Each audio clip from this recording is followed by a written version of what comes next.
What's goody casters? Plus Master here. Welcome back to Shiny Ho Ho TCG. Got another deck list for you. This one's gonna be more of a seance deck list. It's a newer one, fresh out the water. Marco Polo, fish out the water, I guess actually. Anyway, this is going to be my first whack at Spirit Dark. Basically revolving around this Centurion Box Devil, trying to make this guy as beastly as possible. So remember, like, comment, subscribe if you guys want to see more deck lists, if you guys want to see gameplay, pack openings, all of that good stuff. Let's get into the deck profile. First off, we got three of these guys, the Centurion Box Devil, which he is the main card that we're going to work around. So what this guy what he does, boxed blood. Okay, well first he's 2 dark, 1 spirit, 20 LP, 3 in each spellbook, so we're maxing him out. He's a demon beastie. He's got immortal, that's what it's called. And then boxed blood. If this beastie has 0 LP, destroy another beastie you control to have this beastie recover 20 LP. So he doesn't die when his LP gets reduced to 0, which is good. And then he has a way to increase his LP back up to 20, which is good based on his arena effect, which is, this effect is nullified if the beastie has 0 LP. Each time another non-token beastie you control is destroyed, each opposing caster destroys a non-token beastie they control. So this guy, basically, if your stuff dies, their stuff dies. It makes me feel like that, like it's a curse kind of thing. It's really a fun play style, playing around with this guy, because it makes it so when your stuff dies, you pop one of their things, or they're forced to pop one of their things. So you end up trying to hurt yourself to hurt your opponent. But I went above and beyond to try and figure out how can we make this the most painful experience possible for our opponent while using this effect. So I'll tell you exactly how we do that. Alright. So I believe, besides, which I do not have yet, but besides the Walking Sam, we should be playing every card that allows us to take control over our opponent's thing. And, what is it? Reptoid Ruler. Reptoid Ruler is another one. But I believe we're playing every card, which we have this Possession here. 4 of these. So what Possession is going to do here is take control of target beastie, deal 5 damage to it, and awaken it. At the end of this turn, return target beastie to its original owner fatigued. If it is still in the arena, you may not target the same beastie with a possession again this turn, which won't matter, because what we're going to do here is we're going to possession, take their thing, swing at them in the face with their own card, and then we're going to either, if this guy has 0 P, we're going to fatigue him for his power to pop their thing, right? So having 2 of this guy on board is going to be the best, because one won't have its ability and one will, most likely, unless they hit both of them. Fatigue it, pop their thing, it'll pop something else. Or this other amazing new card from Seance here, which we're playing 3 of. You can max it out if you want. It's a 4, which is Basque Ogre.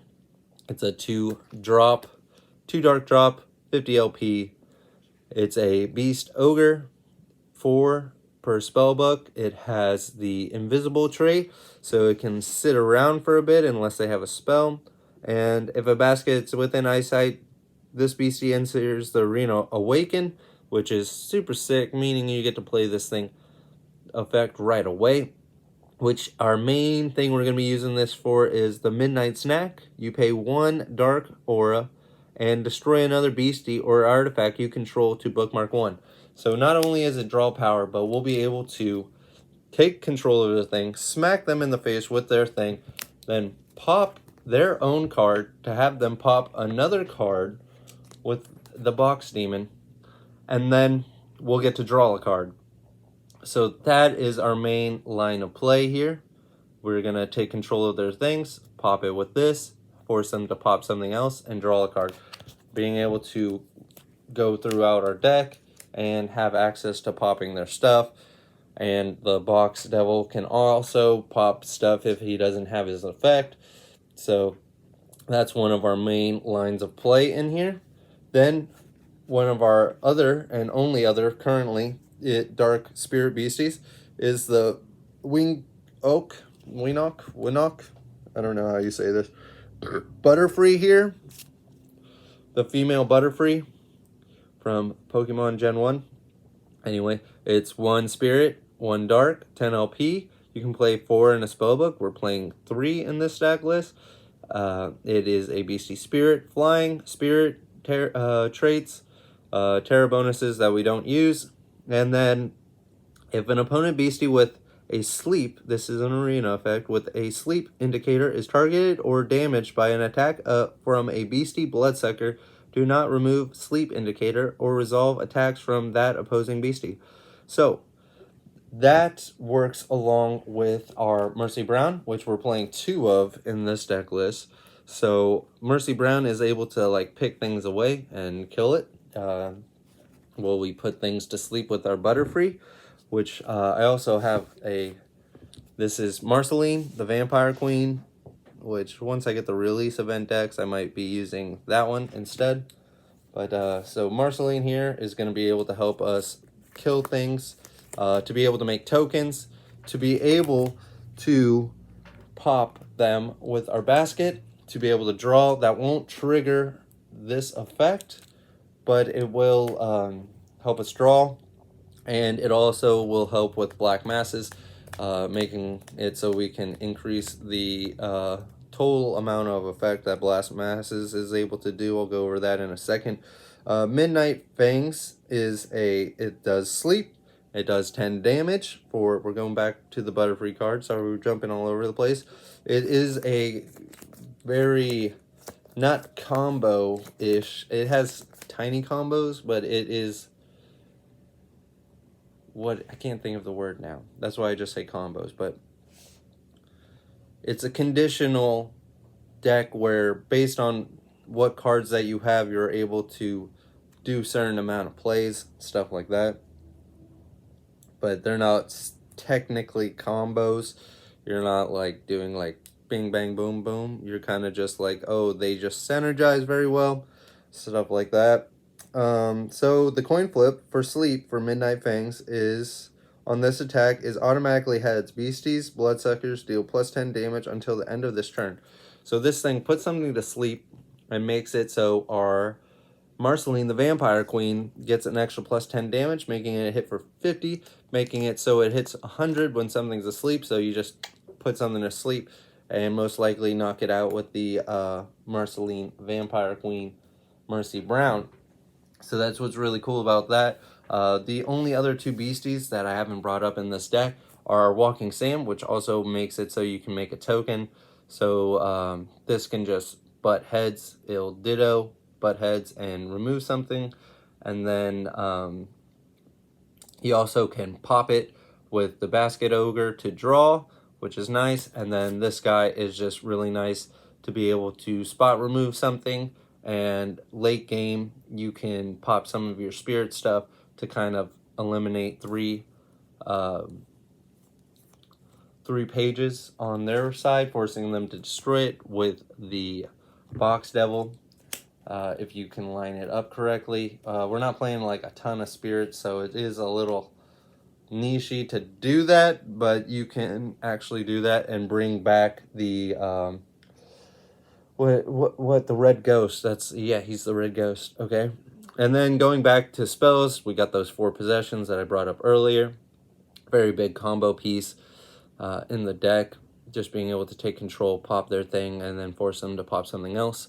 So say if they have like a crab and a frog on board, for example, You take control of the crab with possession, pop it with the basket, and then that forces them to pop their own frog. In situations like that, really clutch, really strong, and you're playing around that magic proof, getting rid of that frog and not even having to worry about attacking it. So that's pretty cool. And then we have 3 Morpheuses just to help put things to sleep while we're sitting around waiting for some butterfrees to show up. We have the Permanent Possession, which is just a higher drop possession one, and it takes control of it permanently, just like it says in its name. So it's just an additional possession card. It costs a little bit more, but that way we're playing 5. So it's pretty good. It's not the one you want, but in certain situations, you know, you'll take it just to be able to get rid of something, and you can fully take control of it if you want as well. Just have it the whole time, and you don't even have to kill it off, because the possession one, you kind of want to just kill it that turn that you take control of it, and you don't want to give it back to them. So you're just trying to take control of their stuff and not let them get their full potential out of the cards. That's the main thing. And then we have the Curse Contract, which is pretty much Spirit's Dampen here.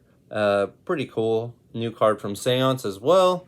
And this just makes it, you may contract this page at any time. An opposing caster contracts a non-light or non-spirit spell. Replace the effect text of that spell with the effect the caster that contracted this spell loses 75 LP. So it's kind of like that fire spell in a sense, but this will go around something like Flood the Earth or something like that. So it's just a good card. I only have 1. Probably would play 2 of it if I had it. 2 sounds like a good number, but 1 is solid. It's fine. You can use this for something like New Year's New Beginnings if you don't want to get your hand ripped out from underneath you, or something like Flood the Earth or a board wipe, something like that, which would be pretty good. So, and then the only dark card that we actually play, surprisingly, which, you know, you probably would expect other cards like Death Beam, Hateful Demise, stuff like that. But this card actually does the job, I would say, because this card just does a lot of work, which it is Black Masses. It's a 2-drop. You can play 4 per spellbook. We're only playing 1 here, just because getting some of the conditions out of it is pretty heavy, and you can play it at 2, honestly, but I kind of do like 1, because you get to value it a little bit more and figure out exactly when you do want to use it. So what it does is you may destroy any number of beasties you control. Apply the following effect based on the number of beasties destroyed. So this is also going to play along with our box demons. So whatever we destroy that's not a token, they'll be forced to destroy those beasties. But that's also why we have the Mercy Brown and the Walking Sam to help make us tokens, so we can get the highest number of beasties to destroy here. So when the so based on the number that we destroy here, so 1 or more beasties you control gain 10 LP. 2 or more, you may place a beastie not destroyed by this spell from your limbo into the arena fatigued under your control. So it'll bring something back, like our Walking Sam, our Mercy Browns, our Basket Ogres, our Butterfrees, even our Box Devil, whatever is there, which you can kind of set that up by popping it with the Basket Ogre if you have nothing in your limbo. So you can Basket Ogre, pop something, make sure that you have something in there, and then play this and continue on to pop stuff. So if you pop 2 or more, you basically get to bring something back. I think this card is undervalued, especially in dark decks. This is pretty awesome because it's like a Monster Reborn by sacrificing 2 things, which is not a really big cost here. So you pop 2 little things, bring something fat back like a Mothman or something like that. It's pretty sick. Bring something back like a Wendigo, the Promo Moth, whatever. Pretty cool. I like it a lot. And then 4 or more, inflict all opposing beasties with Scared. So that will actually like help with like If they're rushing you, something with like fearsome critters, you have the potential to bounce everything back into their hand, which is actually really good. And you can also take control of their stuff and tribute it with this way also. So you can do like possession and just blow it up with this, which is pretty cool. And then 7 or more, you get to bookmark for, which is probably what we want to hit majority of the time, is the 7 or more, even if we are using tokens, because it doesn't say it can't be non-tokens. So we want to probably get the 7 or more one, because then we'll get all of the effects. We'll be able to gain +10. We'll be able to bring something back from our limbo. We'll be able to put scared on everything, and then we'll be able to bookmark 4. So this is also a draw potential card too. I think it's really good and undervalued. Check it out, give it a try if you're playing dark or something that plays dark as well. Then we just have the generic 4, I would say. We got the 2 bookmarks, new beginnings, just because I don't really want to discard stuff. Again, I feel like New Year's New Beginning is losing a little bit of value because there's becoming so many like variants of cards that you need in the deck, so you don't want to lose certain pieces. And New Beginnings has a little bit better shine to it than the New Year's New Beginnings. Power up red at 1, just to be able to get that Mercy Brown, to be able to secure that we're going to be able to make some tokens and stuff to help with that Black Masses. 2 of the Reaper's Crown, which generates a Dark and Spirit Aura, which is really sick, comes in clutch, and the art is beautiful. Medium's Third Eye, just good generic, generate 2 Spirit. Sometimes you need it, sometimes you don't, but it helps. It's a free possession, and it helps you get there for that permanent possession earlier, if that's something that you have. Then we're playing 6 Dark, 5 Spirit, and that's going to be the deck list. Really, it's just like a cursed list. You're just pretty much taking control of their stuff,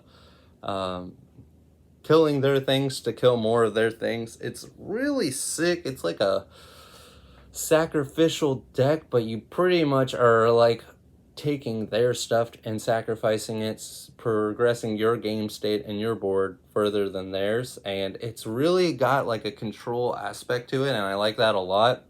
The butterflies and the Morpheuses set up the Mercy Brown play really well to be able to just kind of knock things out. Even if you don't have that power up red, Mercy Brown's most likely going to be able to knock things out and be able to get that token. Increasing damage until you're ready to do Black Masses, and then you can also just pop some of your tokens just to be able to draw with the Basket Ogre. So I think the deck synergizes really well. Let me know if you guys are interested in trying it out, and you try it out, and what you guys think of it. Thanks so much for watching, and hope to be getting you guys some gameplay, showing you guys how this deck actually works.